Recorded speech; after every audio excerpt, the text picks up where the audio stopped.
கந்தாரா திரைப்படத்தில் வரும் உண்மையான தெய்வம் பஞ்சூர்லி மற்றும் குளிகையா தெய்வங்களாகும். இவை கர்நாடகாவின் துளு கலாச்சாரத்தில் வழிபடப்படும் பூத வழிபாட்டு தெய்வங்கள். இந்த தெய்வ வழிபாடுகள் காந்தாராவின் கதை மற்றும் நிலத்தகராறுகளின் பின்னணியில் காட்டப்படுகின்றன. தென் கர்நாடக மாநிலத்தின் துளுநாடு பிரதேசத்திலும் கேரளாவின் சில பகுதிகளிலும் தெய்வங்கள் அல்லது பூதங்கள் வழிபடப்படுகின்றன. இவர்கள் உள்ளூர் மக்கள் தெய்வங்களாக கருதப்படுகிறார்கள்.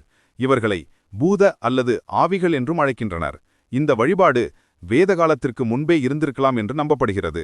ஆனால் தெய்வ வழிபாடு எப்போது துவங்கியது என்பதை பற்றி துல்லியமான ஆராய்ச்சி எதுவும் இதுவரை நடைபெறவில்லை.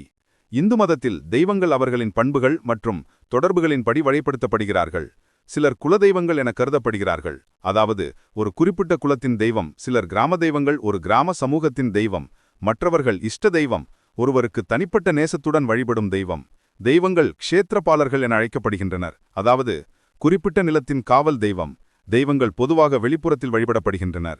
இவை நாட்டுப்புற மரபைச் சார்ந்தவை, அதே நேரத்தில் பிரதான இந்து மதத்தின் ஒரு பகுதியாகவும் உள்ளன. இந்த நாட்டுப்புற தெய்வங்கள் பூதகோலா என்ற திருவிழாவில் வழிபடப்படுகின்றனர். இதில் ஒரு கலைஞர் தெய்வத்தின் வேடம் பூண்டு ஆடும்போது அவர் அந்த தெய்வத்தால் ஆட்கொள்ளப்படுகிறார் என்று நம்பப்படுகிறது. பிரபலமான சில தெய்வங்கள் அல்லது பூதங்கள் பஞ்சூர்லி, பொப்பாரியா, பிலிப்பூடா, கால்குடா, கால்புருதி, பிளிச்சமுண்டி, குளிகா மற்றும் கொட்டிசென்னையா. முதலில் தெய்வங்கள் மரத்தின் கீழ் திறந்த வெளியில் வைக்கப்பட்ட ஒரு கல்லாகவே வழிபட்டனர். ஆனால் காலப்போக்கில் அவர்களுக்காக உருவங்கள் செய்யப்படத் தொடங்கின. கந்தாரா திரைப்படத்தின் கதை பஞ்சூர்லி மற்றும் குளிகா என்ற இரு தெய்வ வழிபாட்டை மையமாக கொண்டு உருவாக்கப்பட்டுள்ளது. பஞ்சூர்லி ஒரு காட்டு பன்றி தெய்வமாகும். இது துளு பகுதியில் வழிபடப்படும் ஒரு சக்தி வாய்ந்த பெண் தெய்வம். குளிகா ஒரு சக்தி வாய்ந்த ஆண் தெய்வமாகும். பெரும்பாலும் இந்த இரண்டு தெய்வங்களும் இணைந்தே வழிபடப்படுகின்றன. பஞ்சூர்லி தெய்வத்தின் கதை வாய்மொழி மரபில் இருந்து வந்தது. அந்த கதையின்படி ஒருமுறை சிவனும் பார்வதியும் தாமரை தோட்டத்தில் இருந்தபோது ஒரு காட்டு பன்றி இறந்து விடுகிறது. அதன் குட்டியை பார்வதி தன் குழந்தையாக எடுத்துக்கொள்கிறாள்.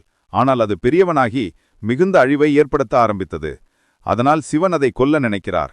ஆனால் பார்வதி அதனை நேசித்ததால் அவள் வேண்டுகோளின் பேரில் சிவன் அதை கொல்லாமல் அதை பூமிக்கு அனுப்பி மக்களை காப்பாற்றவும் அவர்களிடமிருந்து வழிபாடு மற்றும் காணிக்கை பெறவும் ஆணையிட்டார். இவ்வாறு அந்த பன்றி பஞ்சூர்லி என்ற தெய்வமாக மாறியது. இந்த கதையில் ஒரு உள்ளூர் வழிபாடு எவ்வாறு சைவ மரபுடன் இணைந்தது என்பதை காணலாம். குளிகாவின் கதையும் இதே போன்றதாகும். குளிகா ஒரு கல்லிலிருந்து பிறந்தான். பார்வதி அந்த கல்லை சாம்பலில் கண்டுபிடித்தார். சிவன் அதை நீரில் எறிந்தபோது அதிலிருந்து குளிகா பிறந்தான். குளிகா விஷ்ணுவிடம் சேவை செய்ய அனுப்பப்பட்டான். ஆனால் அவனுடைய அழிவுண்டக்கும் இயல்பினால் விஷ்ணு அவனை சபித்து பூமிக்கு அனுப்பினார். புராணக் கதைகளின்படி பஞ்சூர்லி மற்றும் குளிகா இரண்டு நிலத்திற்காக சண்டையிட்டனர். ஆனால் துர்க்கை தேவி இடையூறு செய்த பின் அவர்கள் சமாதானமாகி பின்னர் குளிகா பஞ்சூர்லியின் நெருங்கிய தோழனாகவும் பக்தனாகவும் மாறினான். அதனால் இன்றும் இந்த